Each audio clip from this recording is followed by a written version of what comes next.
Hello guys, और बताइए दोस्तों, हम कैसे हैं? बहुत मस्त में स्वस्थ हैं दोस्तों। पाँच को प्रणाम कर रही हूँ दोस्तों। और सब बताइए दोस्तों, आप लोग भले चंगे होंगे, बहुत मस्त होंगे। जंतर मंतर कितना जो नहीं दे रहे थे, जितना छात्र लिए आंसी उनसे स्थापा ले आए कि छोड़े। बहुत जंतर मंतर चल रहा है इस समय।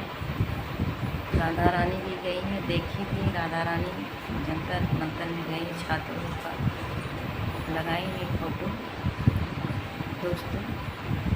और सब बताइए दोस्तों, हम कैसे हैं? मेरे भी दोनों बच्चे गए थे जंतर मंतर में, और सब बढ़िया है दोस्तों। जितना